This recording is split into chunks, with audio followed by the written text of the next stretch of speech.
Hello there, you perfectly lovely little muggles. My name is Sarah and I'm reading from Harry Potter and the Philosopher's Stone by J.K. Rowling. Now we're up to chapter 6. The Journey from Platform 9 3/4. Harry's last month with the Dursleys wasn't fun.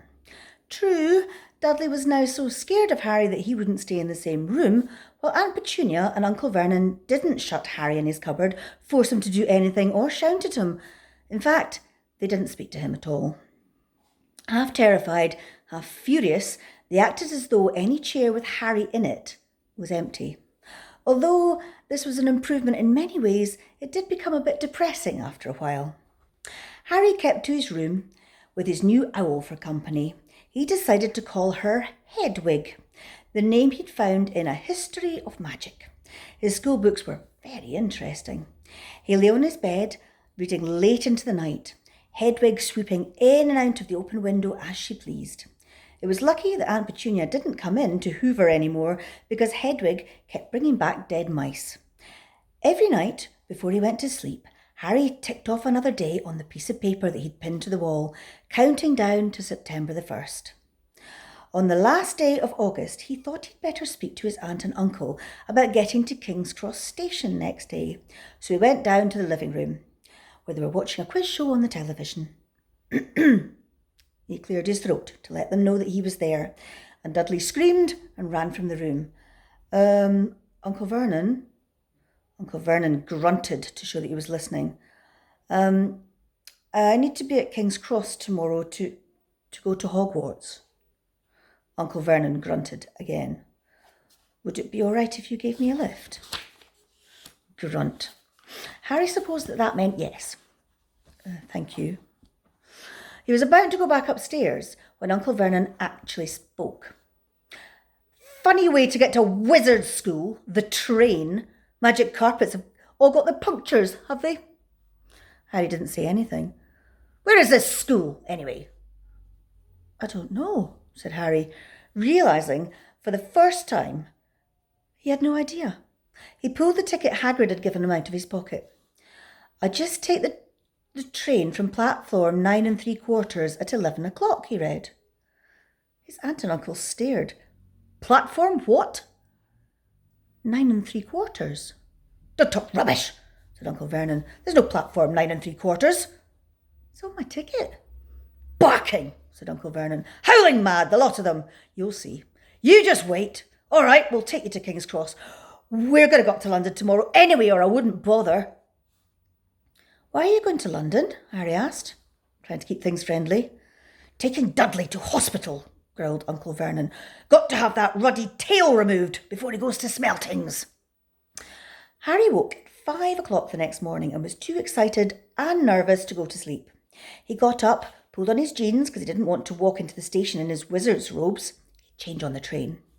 He checked his Hogwarts list yet again to make sure that he had everything that he needed, saw that Hedwig was shut safely in her cage, and then paced the room, waiting for the Dursleys to get up. 2 hours later, Harry's huge heavy trunk had been loaded into the Dursleys' car. Aunt Petunia had talked Dudley into sitting next to Harry, and they'd set off. They reached King's Cross at 10:30. Uncle Vernon dumped Harry's trunk on the trolley and wheeled it into the station for him. Harry thought that this was strangely kind until Uncle Vernon stopped dead, facing the platforms with a nasty grin in his face. Well, there you are, boy. Platform 9, platform 10. Your platform seems to be somewhere in the middle, but they don't seem to have built it yet, do they? He was quite right, of course. There was a big plastic number 9 over one platform and a big plastic number 10 over another one, and in the middle, nothing at all. Have a good term, said Uncle Vernon with an extra nasty smile. He left without another word. Harry turned and saw the Dursleys drive away. All 3 of them were laughing. Harry's mouth was rather dry. What on earth was he going to do? He was starting to attract a lot of funny looks because of Hedwig. He'd have to ask someone. He stopped a passing guard, but he didn't dare mention platform 9 3/4. The guard had never heard of Hogwarts, and when Harry couldn't even tell him what part of the country it was in, He started to get annoyed, as though Harry was being stupid on purpose. Getting desperate, Harry asked for the train that left at 11 o'clock, but the guard said there wasn't one. In the end, the guard strode away, muttering about time wasters. Harry was now trying hard not to panic. According to the large clock over the arrivals board, he had 10 minutes left to get on the train to Hogwarts, and he had no idea how to do it. He was stranded in the middle of a station with a trunk that he could hardly lift, a pocket full of wizard money, and a large owl. Hagrid must have forgotten to tell him something that he had to do, like tapping on the third brick on the left to get into Diagon Alley. He wondered if he should get out his wand and start tapping the ticket box between platform 9 and 10. At that moment, a group of people passed just behind him, and he caught a few words of what they were saying. Packed with muggles, of course. Harry swung around. The speaker was a plump woman who was talking to 4 boys, all with flaming red hair. Each of them was pushing a trunk like Harry's in front of him, and they each had an owl.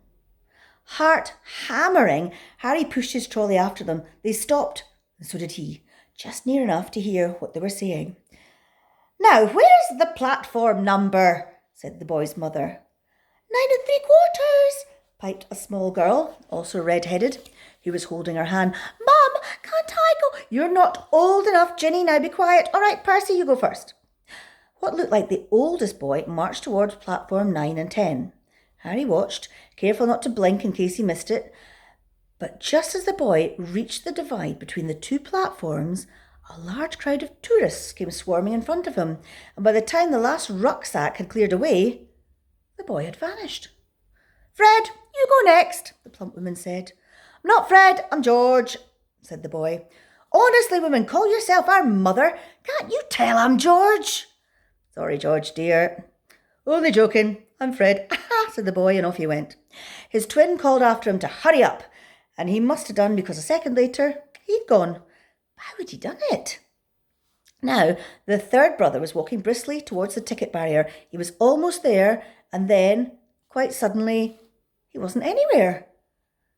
There was nothing else for it. Excuse me, Harry said to the plump woman. Hello, dear, she said. First time at Hogwarts. Ron's new too. She pointed at the last and the youngest of her sons. He was tall, thin and gangly, with freckles, big hands and feet, and a long nose. Yes, said Harry. The thing is, I don't know how to get onto the platform, she said kindly, and Harry nodded. Not to worry, she said. All you have to do is walk straight at the barrier between platform 9 and 10. Don't stop and don't be scared you'll crash into it. That is very important. Best do it at a bit of a run if you're nervous. Go on now, before Ron. Okay, said Harry. He pushed his trolley round and stared at the barrier. It looked very solid. He started to walk towards it. People jostled him on their way to platform 9 and platform 10, and Harry walked more quickly. He was going to smash right into that ticket box, and then he'd be in trouble. Leaning forward on his trolley, he broke into a heavy run. The barrier was coming nearer and nearer. He wouldn't be able to stop. The trolley was out of control. He was a foot away. He closed his eyes, ready for the crash. It had come, and he just kept on running. He opened his eyes. A scarlet steam engine was waiting next to a platform packed with people. A sign overhead said, Hogwarts Express, 11 o'clock. Harry looked behind him and saw a wrought iron archway where the ticket box had been, with the words platform 9 3/4 on it. He'd done it! Smoke from the engine drifted over the heads of the chattering crowd, whilst cats of every colour wound here and there between the legs. Owls hooted each other in a disgruntled sort of a way over the babble and the scraping of heavy trunks. The first few carriages were already packed with students, some hanging out of the windows to talk to their families, some fighting over seats. Harry pushed his trolley down on the platform in search of an empty seat. He passed a round-faced boy who was saying, Gran, I've lost my toad again. Oh, Neville, he heard the old woman sigh. A boy with dreadlocks was surrounded by a small crowd. Give us a look, Lee, go on. The boy lifted the box in his arms, and the people around him shrieked and yelled as something inside poked out a long, hairy leg. Harry pressed on through the crowd until he finally found an empty compartment near the end of the train. He put Hedwig in first and then started to shove and heave his trunk towards the train door. He tried to lift it up the steps, but could hardly raise one end, and twice he dropped it painfully on his foot. Want a hand? It was one of the red-haired twins he'd followed through the ticket box. Yes, please, Harry panted. Oi, Fred, come here. Help. With the twins' help, Harry's trunk was at last tucked away in a corner of the compartment. Thanks, said Harry, pushing his sweaty hair out of his eyes. What's that? Said one of the twins, suddenly pointing at Harry's lightning scar. Blimey, said the other twin. Are you? He is, said the first twin. Aren't you? He added to Harry. What? Said Harry. Harry Potter! Chorused the twins. Oh, him, said Harry. I mean, yes, I am. The two boys gawped at him, and Harry felt himself going red. Then, thanks to his relief, a voice came floating in through the train's door. Fred, George, are you there? Coming, Mum. With a last look at Harry, the twins hopped off the train. Harry sat down next to the window, where half hidden he could watch the red-haired family on the platform and hear what they were saying. Their mother had just taken out her handkerchief. Ron, you've got something on your nose. The youngest boy tried to jerk out of her way, but she grabbed him and began rubbing the end of his nose. Mum, get off! He wriggled free. Always ickle Ronnie got something on his nose, said one of the twins. Shut up, said Ron. Where's Percy? Said the mother. It's coming now. The oldest boy came striding into sight. He'd already changed into his billowing black Hogwarts robes, and Harry noticed a shiny silver badge on his chest with the letter P on it. Can't stay long, Mother, he said. I'm up front with the prefects. We've got 2 compartments to themselves. Oh, are you a perfect Percy? Said one of the twins with an air of great surprise. You should have said something. We had no idea. Hang on, I think I remember him saying something about it, said the other twin. Once or twice. A minute! All summer! Oh, shut up, said Percy the prefect. How come Percy gets his new robes anyway, said one of the twins. Because he's a prefect, said their mother fondly. All right, dear, well, have a good term. Send me an owl when you get there. She kissed Percy on the cheek and he left. Then she turned to the twins. Now, you two, this year, you behave yourselves. If I get one more owl telling me that you've blown up a toilet or a... Blown up a toilet? We've never blown up a toilet. Great idea, though. Thanks, Mum.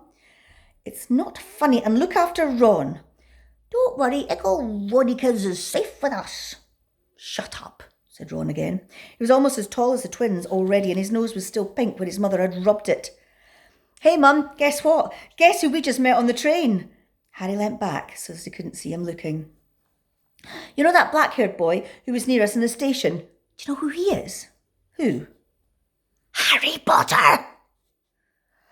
Harry heard the little girl's voice. Oh, Mum, can I go on the train and see him? Mum, please. You've already seen him, Ginny, and the poor boy isn't something you goggle at in a zoo. Is he really, Fred? How do you know? Saw him, saw his scar. It's really there, like lightning. Poor dear, no wonder he was alone. I wonder if he was ever so polite when he asked to get on the platform. Oh, never mind that. Do you think he remembers what you know who? Looks like. Their mother suddenly became very stern. I forbid you to ask him, Fred. No, don't you dare. As though he needs reminding of that on his first day at school. All right, keep your hair on. A whistle sounded. They're all going to Hogwarts, they're all going to Hogwarts. Right, clean your teeth, wash your hands, get yourselves into bed, give yourself a great big snuggly wuggly cuddle, and I shall continue reading this chapter. So if you go onto my YouTube channel, you can watch it now, or you can save it for tomorrow night. Night, night.